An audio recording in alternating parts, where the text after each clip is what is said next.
¿Usted se imagina presidente? No digo se siente, porque usted ya dijo que no se siente presidente. Hasta que la elección no pero ¿se imagina presidente? Sí, imaginarme me imagino porque es para lo que uno siempre ha trabajado en su vida de político. ¿Usted pensaba? No. No. La respuesta es no.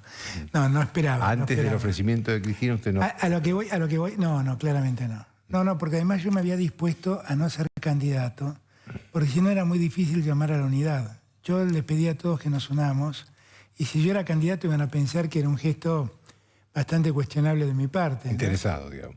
Interesado, exactamente. Entonces traté de evitarlo siempre, pero bueno, hasta que llegó el momento y bueno, ahí tuve que tomar la decisión. Y a veces el hombre propone y Dios dispone, decía mi abuela.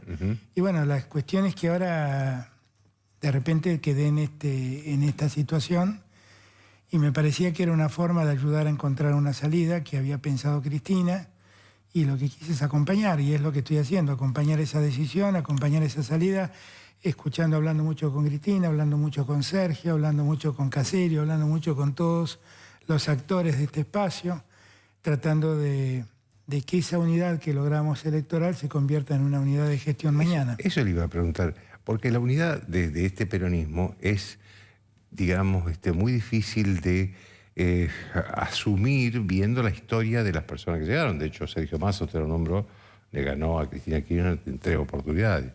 ¿Usted cree que esto se va a mantener de llegar ustedes al gobierno? Sí, absolutamente. Absolutamente. Yo lo hablé mucho con Sergio. Sergio es mi amigo y lo hablamos mucho, y yo lo ayudé a Sergio en el 2013, claro, sin ir más lejos.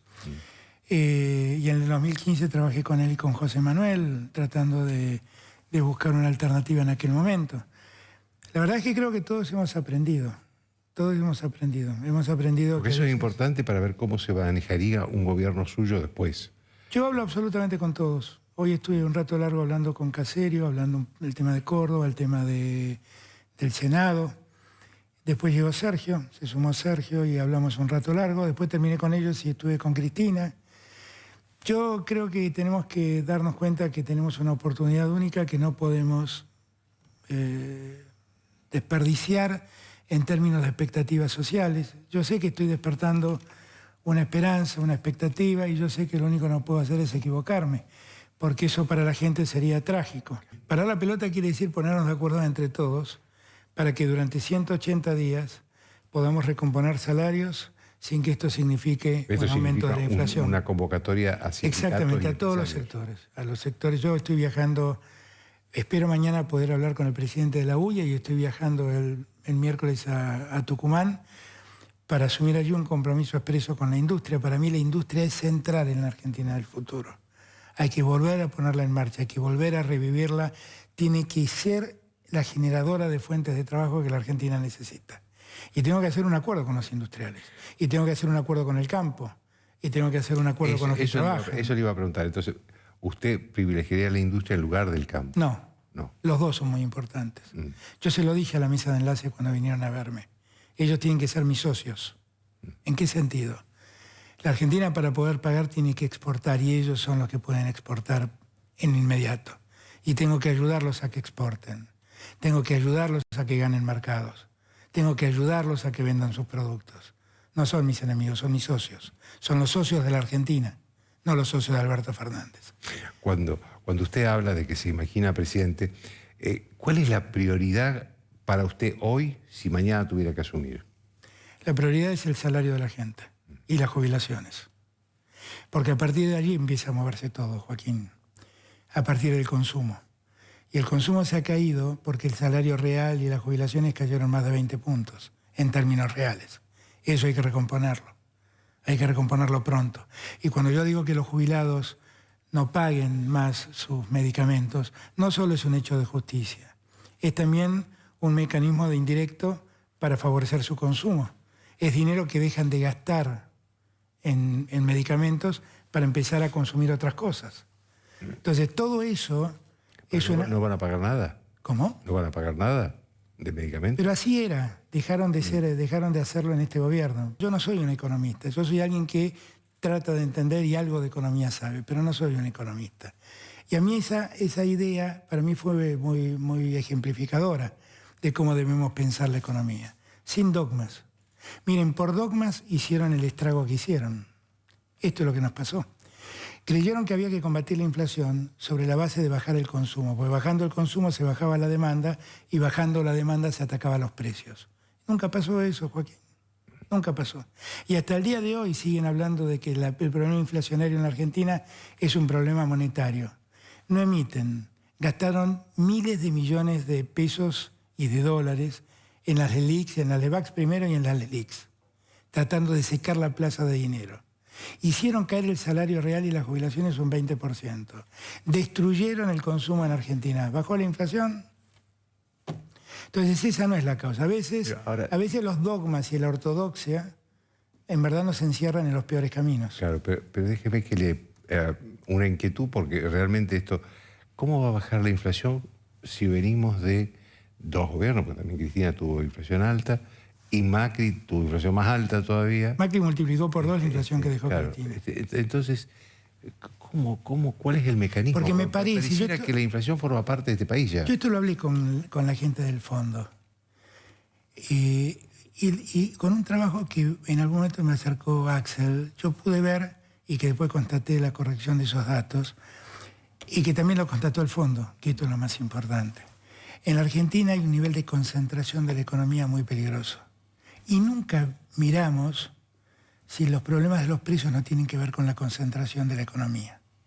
Por ejemplo, la industria de la panificación está en el 80% de la comercialización de lo panificado está en manos de una empresa.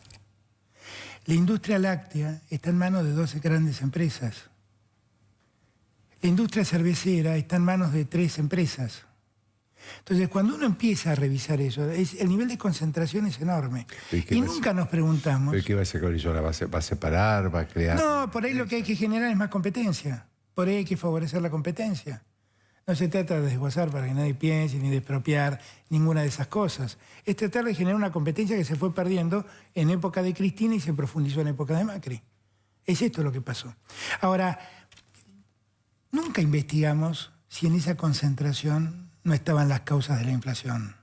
Y tal vez haya que buscarlas ahí. La única observación que hice fue después que se tomaron las declaraciones, se tomó esa decisión del reperfilamiento, como lo llaman ahora. No, reestructuración de la deuda, digamos las cosas. Es que no, es que si lo digo yo parece que los mercados saltan, lo dijo usted, no lo dije yo. Entonces, cuando tomaron esa decisión, lo único que le dije al presidente que me parecía, si no habían tenido ningún cuidado, no le habían prestado atención al mercado cambiario y al bancario, me parecía necesario tomar alguna decisión para evitar la fuga, la salida de dólares de los depósitos. Para lo cual le propuse claramente un feriado bancario y un feriado cambiario. Él creyó que no era necesario.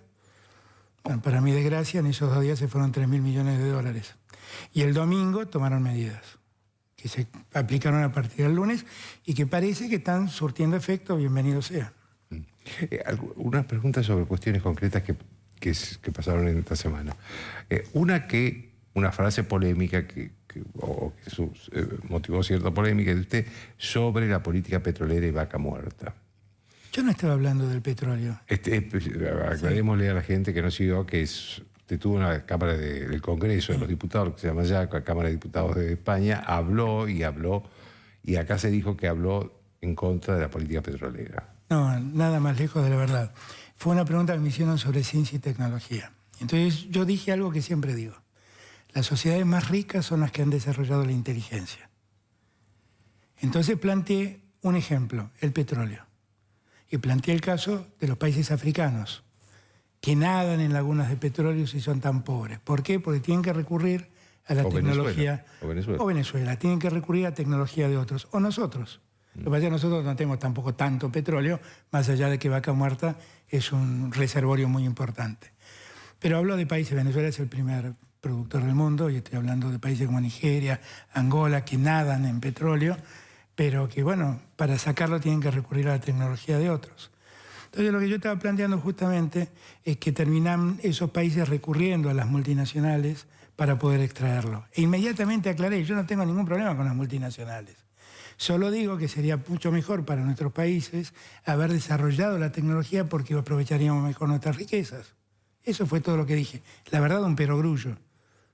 Nada original lo que dije, esta es la verdad. Es decir, lo que pasa es que alguien con la política de para nada. explotación y explotación continuaría. Ahí Cristina hizo las cosas muy bien. Muerte. Claro, Cristina hizo las cosas muy bien, Macri la siguió hasta que ahora alteró un poco los contratos, pero siguió con esa política y obviamente que hay que seguir con esa política. Obviamente. Y obviamente que hay que seguir atrayendo el capital transnacional para que venga a invertir en Argentina y desarrolle Vaca Muerta. Obviamente que es así. Lo que pasa es que yo no estaba hablando de eso, estaba hablando de tecnología. Posiblemente cuando usted llegue, la justicia federal vuelva a cambiar de bando hacia usted, si es así. Mire, yo no pienso hacer política en los tribunales. Yo desprecié a los que hacen política en los tribunales. No me voy a volver un ser despreciable haciendo política en los tribunales. Que los tribunales hagan lo que tengan que hacer y yo tengo que ocuparme, mire, del hambre, de la pobreza, de la industria, del campo, de exportar, de pagar la deuda. Fíjese todo lo que tengo que hacer. Eso yo no me ocupo. Que también los hechos de corrupción del gobierno de Cristina Kirchner van a seguir siendo investigados. Se investiguen. Yo lo único que pido es que se investiguen respetando los parámetros del Estado de Derecho, que es lo que yo siento que se ha vulnerado. Y es con el mismo criterio de Estado de Derecho, créanmelo, que si yo mañana veo un abuso sobre Macri, voy a ir en defensa de Macri. Yo no voy en defensa de mis amigos, voy en defensa del Estado de Derecho. Nunca defendí amigos. Muchos de los que están detenidos, a usted le consta, no eran mis amigos en el gobierno y no se llevaban bien conmigo. Y sin embargo creo que no es justo lo que están haciendo con ellos. Porque yo soy un hombre de derecho, yo me crié en la casa de un juez. Ese era mi padre. Y para mí la justicia es un valor sagrado. Y es importantísimo que en una república, tanto que se llenan la boca hablando de república, la justicia funcione como Dios manda. Y acá no funciona como Dios manda. Funciona como manda el poderoso. ¿Una persecución política? Sobre Cristina no tengo ninguna duda. Sobre Cristina no tengo ninguna duda. Pero solo sobre Cristina. Yo siempre he hablado del caso de Cristina.